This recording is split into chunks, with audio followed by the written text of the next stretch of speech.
I'm burnt out on the NASCAR line, and I'm sure I'm not alone in saying this. Last year, when the line returned, it was so great to see. The NASCAR line was a well-loved diecast line from 2021 and 2022 that left with fans clamoring for more. To have it come back last year, making metallic variants of the original releases, was really clever in my opinion, and it went over really well with the fan base.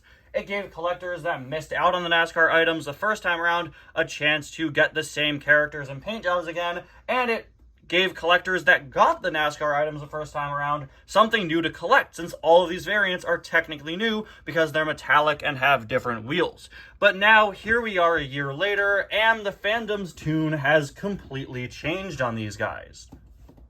After a pretty strong start with a wave of 6 new releases, we've only seen 2 other items slowly trickle out in the following year.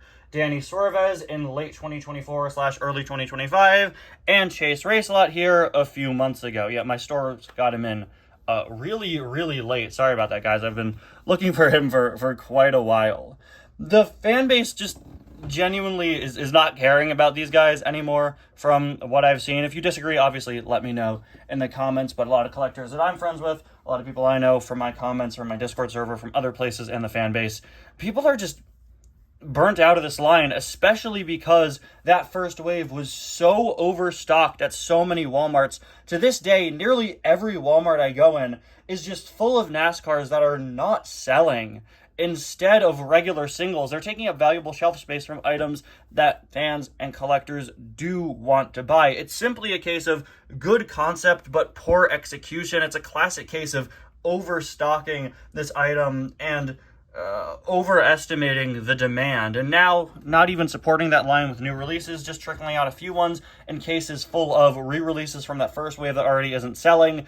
It's not a good look, and it's made this line one that people don't really care all that much for. But hey, I got Chase Racelott from it, so let's talk about it. Hello, everybody, and welcome back to another review and to another 2025 Cars NASCAR Diecast review. Today, we're going to be taking a look at Chase Racelott, who, despite what I just said, is still a pretty good-looking item. These metallic NASCAR cars, in my opinion, have been pretty consistently better than their original releases. Chase was one of my favorites of the original NASCAR line, and I gotta say, this honestly looks like a significant improvement over the original. With this metallic green, it looks really great, and also it kind of falls more in line with the original Chase Racelott from Cars 3, who uses a sort of metallic green foil as a prominent part of his design. He, of course, also comes with a little Vitoline pit stop barrier, same as the one that came with his original release. So yeah, not much to say about this guy's packaging. If you've seen one NASCAR car, you've seen them all. Now, I'm not the biggest fan of getting another Chase Racelott variant, and of course, I just showed off all of my complaints about the NASCAR line currently earlier on in this video. This is my 6th Chase Racelott. This is the 6th variant of him, a character that has 2 lines in the movie, and I understand he's based on a popular racer in real life, but it's getting to a point where I'm just so tired of all of these next-gen variants. You might be wondering, Ty, if you're complaining this much, why did you purchase this item? And honestly, it's because of the price. A few months ago, Walmart really raised up the prices for NASCAR diecasts due to all of the tariff junk and price increase junk going on here in the US currently. And with those planned to be potentially re-implemented in the following days and weeks, seeing Chase, I wanted to make sure I picked him up before the NASCAR cars became way overpriced. Because if one day I go to Walmart and I go, you know what, maybe I do want that Chase, and I see that he's $8 instead of the original like $5 or $6, I'm not going to pick it up. I'm not spending $8 on one car in a store. So I saw him because, again, Walmart lowered their prices after they raised them.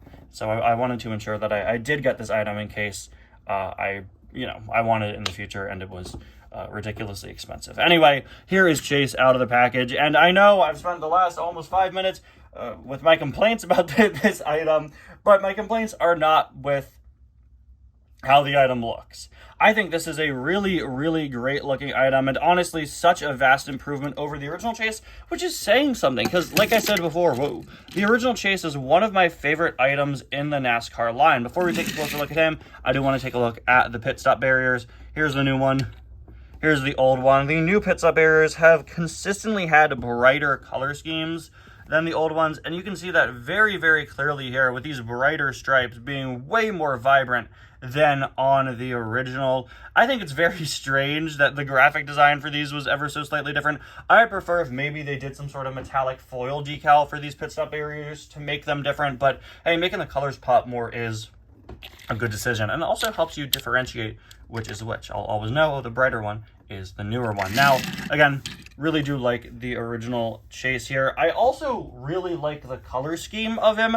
I don't know if that's a hot take, because I feel like this is kind of an ugly green color, but I think it just works really well, and it's really bright and vibrant and stands out. And I am a little disappointed that that's missing on this Chase for a more generic metallic green, but it is a very bright metallic green, and it's one that still stands out really, really well. This is just such a great looking item, and I don't know. I mean, I think it's another NASCAR item that really improves on that original design. One of the big things that the new NASCAR line does so much better than the original are the facial expressions. Made in Vietnam cars have a tendency to not have the best eyes. The original NASCAR line, I think, typically did it pretty well, but they do this weird thing where they basically put a shadow under the eyes, and while that is realistic and supposed to show depth like in the movies, it just comes off very strange in the diecast line. And while I respect them trying to do something to make them look a bit closer to the movies, it just isn't in line with the rest of the Cars diecast line's typical art style and just doesn't really work all that well. So to see them ditch it for the metallic NASCAR line has been really nice, and you just get better faces around the board. You can see they also fixed Chase's eye spacing so that his eyes are a bit further apart. They fixed the eye size. They just really went out and they corrected a lot of the weird things that the NASCAR items' eyes had. You've got the big Vitoline V here, of course, the nice black bumper, his air scoops grill. It is just a really, really slick looking car. This honestly, design wise, might be my favorite variant of Chase, because I do like the NASCAR one more than the original, and this I think is an improvement over that. On the side, we got his secondary sponsors, Piston Cup, Combustor, Carbon Fiber, and Synergy, as per usual. One thing I appreciate is that they even emulated the fading design, fading to a sort of deeper, darker green on Chase in the areas where it appears. I appreciate seeing them carry that over. We, of course, have those next-gen wheels they were advertising before the NASCAR line went away in 2022. I just realized mine has a weird decal error. Look at that. His air scoop is printed onto the spoiler. Sorry, onto the bumper. I do like the wheels being white. Some of these NASCAR items with the next-gen wheels, the wheel color has just been weird and not really matched the rest of the car. I think the flat white works pretty well for Chase. Have those boarded up NASCAR style windows. The number 9 up here, I don't know, I think that looks kind of strange, but hey, same decal as on the original. Vitoline logo there. Vitoline for older active cars. Always nice to see the slogan return here. On the back, I really love how this looks with the V logo, the 9, and the Vitoline, of course, 9 to reflect Chase Elliott's number. I don't know if this is still his racing number. I don't follow NASCAR, unless of course Cookie Monster is officiating the race. But yeah, another nice thing about this is he actually has asymmetrical sides. You know me, and you know that I love when they give racers asymmetrical sides. And finally, there is a look at the base. So all in all, a perfectly fine item. It just comes from a line that people are really just not interested in anymore, and the fact that I'm finding this several months after it releases, I'm sure the interest in this item is going to be even lower. But there you have it, guys. NASCAR Chase Racelott. A good looking item held back by the fact that people don't care about the toy line and that people are sick of next-gen variants and the price. And, you know, there's a lot riding against this item. It looks good, though. So, yeah. Thank you all so much for watching. I'll see you guys next time. Bye now.